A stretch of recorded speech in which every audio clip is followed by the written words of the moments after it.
Let's get into this story right now. I shouldn't even did that. Damn, Freud was right.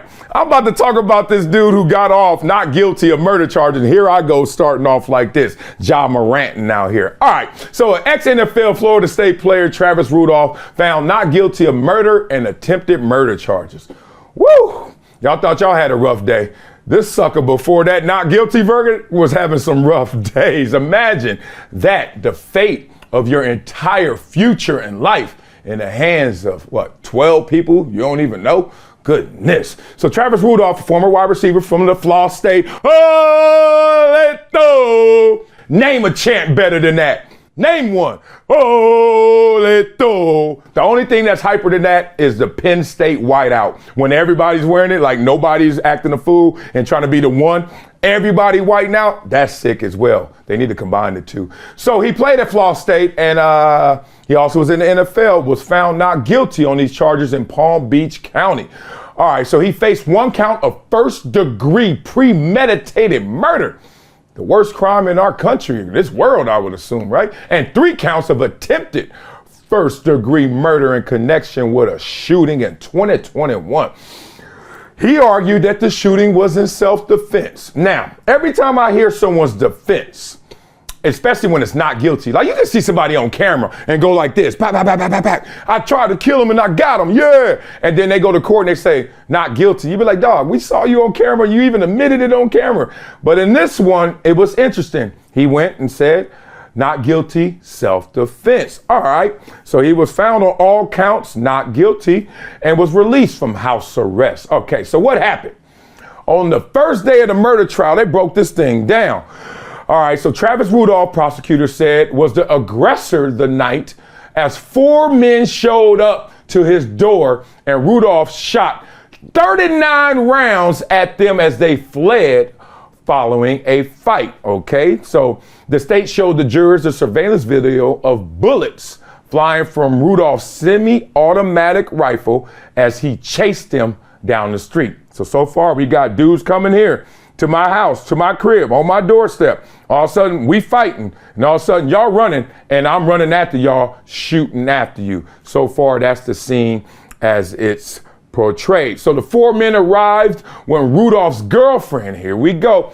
What did I tell y'all? Every single fight, and I don't mean it in the absolute sense, but I mean like 99% of every single incident I've ever heard from any dude involves 2 things, a woman or money. So I always ask when my boy got a problem, I'll be like, how much or what's her name? It's always coming down to that. Come on, dudes, do better. All right, so his girlfriend, Dominique Jones, contacted those 4 dudes, claiming Rudolph had assaulted her after she found texts from other women on his phone telling them to come up and shoot up the house. Did y'all catch that? So she is on his phone, which means she's invading his privacy. He ain't gonna say, here's my phone. Oh, by the way, I got texts from other women. So she done probably got the code, over there sneaking in and got the code and checking it out. Texts from other women. Now, she sends out the alert to 4 dudes, come shoot up the house. One of those men was the girlfriend's brother. Of course, he is blinded by the relationship, blinded by emotion. I can't lie, my sister told me to do something like that too. Okay. Okay, anyway, so who testified he was throwing punches at Rudolph during the fist fight, but insisted no one pulled a gun and all 4 ran and got into their car. Okay, that sounds too simple, right? Y'all got a text to come shoot up the house. You actually show up and you on his front step, and then all of a sudden y'all get into a fight, but then y'all just run in y'all car and just try to leave? 1 dude versus 4? Not believing that. Okay, so we know the self-defense argument by Rudolph. So his attorney said he never began shooting until 2 of the men in the car pointed guns at him. Take him up, shoot him up, that. And then through the window, he saw somebody with a gun and he was in fear for his life.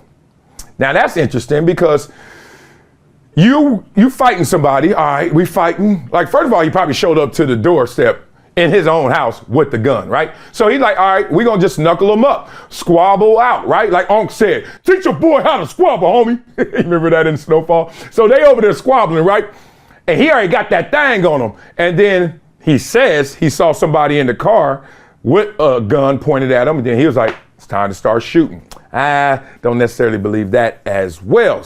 The truth lies somewhere in the middle of both of those stories. So we understand the response from the police department, double shooting. One man at the scene was taken to a local hospital for treatment, survived. Another man was found dead not far away.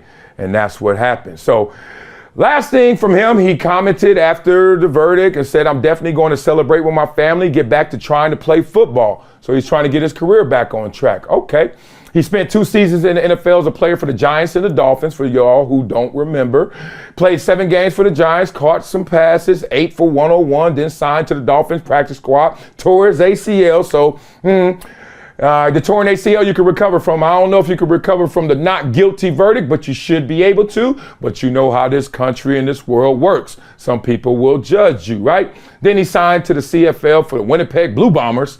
He ain't going back there. Nothing to do with anything that deals with ammunition, guns, bombers. He ain't playing for them after getting released. Okay, let's talk about it, because it's a video of him now on IG Live bumping Lil Durk and singing along to the lyrics. He already back, y'all. He back. He fully back. He back in them streets.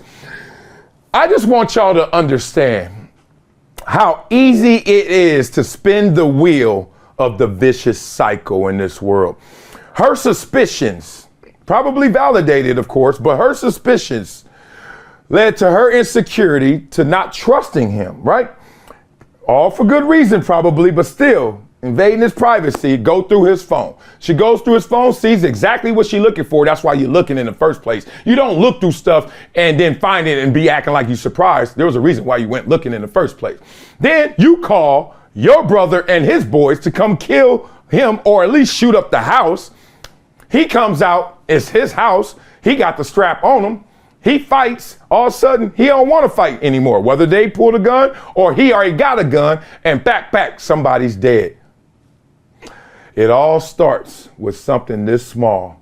So make sure that you guys out there who want to live a great life, do it big in this world, make sure you take care of the little things, including your insecurity. If you're that insecure, leave the man, because not situations like this can happen.